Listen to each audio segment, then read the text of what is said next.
structure que je vais vous présenter est un CHRS diffus et hors les murs d'une ville moyenne. Alors pour commencer, qu'est-ce qu'un CHRS? Un CHRS, Centre d'hébergement et de réinsertion sociale, est un dispositif qui a vu le jour suite à la loi 74-955 en novembre 1974, les missions principales du dispositif étant le logement des personnes et familles en grande précarité. Elle a ensuite été soumise à la loi du 2 janvier 2002 qui a permis de définir plus en détail les habilitations, conventions et tarifications à mettre en place sur le dispositif. De plus, le Code de l'action sociale des familles définit les CHRS comme accueillant et accompagnant des personnes et des familles qui connaissent de graves difficultés économiques, familiales, de logement, de santé, d'insertion, en vue de les aider à accéder ou à recouvrer leur autonomie personnelle et sociale.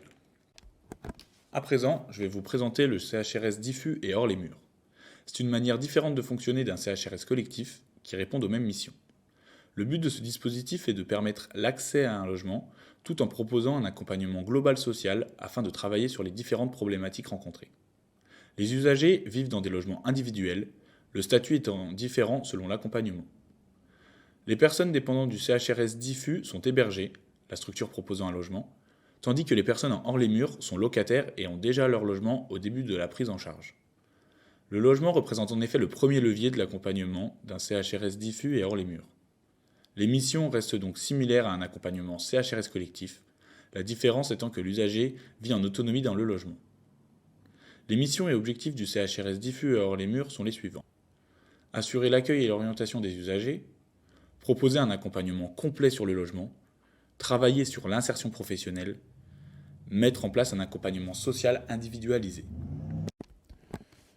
Une des particularités du dispositif CHRS est le temps de prise en charge qui est de 6 mois, renouvelable et pouvant aller jusqu'à 3 ans maximum selon le besoin. Pour être orienté en CHRS, il faut obligatoirement passer par le SIAO, Service intégré d'accueil et d'orientation, ou la CAPEX, Commission de coordination des actions de prévention des expulsions. Le SIAO est une commission où se réunissent les différents dispositifs et acteurs traitant du domaine de l'hébergement et de l'insertion sociale dans le département, afin de parler et d'orienter les situations présentées.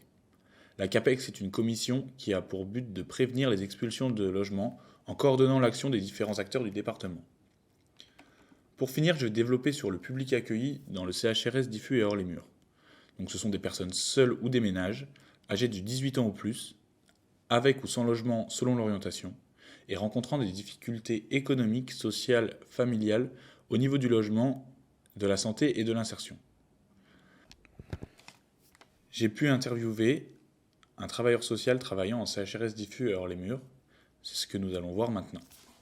Bonjour Guilain. Salut Loïc. Alors dans le cadre d'une vidéo de présentation de structure, je vais te poser quelques questions pour parler un peu plus de toi. Ouais. Alors donc pour commencer, est-ce que tu peux nous dire quel est ton poste dans le CHRS diffus et hors les murs? Alors je suis travailleur social coordinateur. Ok, alors quelles sont tes missions? Alors du coup j'ai une double casquette, je suis à la fois travailleur social, donc je fais les accompagnements, et j'ai des missions de coordination de parcours. Ok. Je vais commencer par le début, par là où j'ai commencé aussi, c'est-à-dire du coup de l'accompagnement global en CHRS diffus. Ok. Et ça se traduit par un accompagnement qui se fait via un logement, parce que tous nos accompagnements, enfin une bonne partie, se fait à travers un logement. Du coup, c'est-à-dire on loue des logements à des bailleurs sociaux ou à des bailleurs privés et on les met en... C'est pas de la sous-location, en fait on fait un contrat d'hébergement où on les accueille avec l'accompagnement. C'est-à-dire que l'accompagnement n'est pas dissociable du logement. Ok. Donc on fournit un logement et on les accompagne dans tous les axes de la vie quotidienne. L'emploi, la santé, le budget, les démarches administratives, enfin tout. On est là pour les accompagner et aussi vers les orienter vers des partenaires qui peuvent venir en soutien. Que ce soit Pôle emploi pour l'emploi ou par exemple la CEDAP quand ça concerne les addictions. Voilà. On se met en lien avec tous les partenaires possibles, mais on est le référent central de tout cet accompagnement. Ok, donc c'est un accompagnement complet. Complet, ouais. De la vie quotidienne. Et au niveau donc de ton poste de coordinateur, est-ce que tu peux nous en dire plus? C'est une création de poste sur Service, ça fait pas loin d'1 an. Donc c'est pas très précis encore, c'est une fiche de poste mais qui évolue. Ok. Donc je vais venir en renfort sur les situations des collègues, c'est-à-dire qu'ils peuvent venir me voir pour avoir du tiers dans les situations, que ce soit avec ou sans la personne accompagnée, pour débloquer des situations, trouver d'autres idées, orienter vers un partenaire, réfléchir ensemble à ça. Je viens aussi en soutien à la chef de service, enfin à l'adjointe de direction, voilà, sur la gestion des effectifs, aussi la gestion administrative des effectifs, avoir une connaissance de tout l'effectif, de nos logements, voilà. C'est vraiment aussi du soutien au cadre. Je suis disponible aussi pour les collègues si on ont besoin de conseils sur certaines démarches, voilà. J'ai du temps qui est consacré à ça. Je suis aussi responsable avec du coup la chef de service des PIP, des projets individuels personnalisés, qu'on fait tous les 6 mois, qui ressemble au contrat RSA. Ok. Voilà, c'est-à-dire qu'on définit avec la personne tous les 6 mois les objectifs qu'on va essayer d'atteindre ensemble pour avancer dans la situation. Ok, Et super. ça se fait lors de rendez-vous avec le référent social, Hmm. moi ou la chef de service et la personne accompagnée. Ok. Donc un beau parcours. Est-ce que tu peux nous dire depuis combien de temps est-ce que tu es dans la structure? Ça fait 2 ans en juillet. Je suis arrivé sur un remplacement d'arrêt maladie. Et voilà. Après, j'ai décroché un CDI et la fonction de coordinateur entre-temps. Alors, maintenant, est-ce que tu peux nous dire qu'est-ce qui te plaît au CHRS? Ce que j'aime ici, c'est le public. Mhm. Ce que j'aime ici, c'est la manière dont on travaille en équipe. Mais c'est des choses qu'on peut aussi retrouver dans d'autres services. C'est l'accompagnement global sur tous les aspects de la vie quotidienne qui correspond bien à mon diplôme de CESF. Mm. C'est une liberté d'action dans les situations, on peut s'adapter à chacun. Ce qui me plaît aussi, c'est les évolutions de parcours, c'est-à-dire que le CHRS, c'est pas une fin en soi. C'est-à-dire qu'on stabilise les situations et après les gens, on les oriente vers d'autres services, ou pas d'ailleurs, ils peuvent venir vers le droit commun. Voilà, c'est ce qui me plaît au CHRS, c'est qu'on a un effectif qui bouge. C'est-à-dire que c'est pas des gens qu'on va garder pendant une dizaine d'années, des gens qu'on va accompagner sur un moment de leur vie. Donc on tombe pas dans la routine, c'est ça aussi que j'aime, c'est qu'on n'est jamais à l'abri de catastrophes, de choses inattendues qui se passent, on fait un peu de tout, ça nous arrive de faire des déménagements, ça nous arrive de gérer des situations de crise, d'organiser de bons moments, voilà, on ne s'ennuie pas.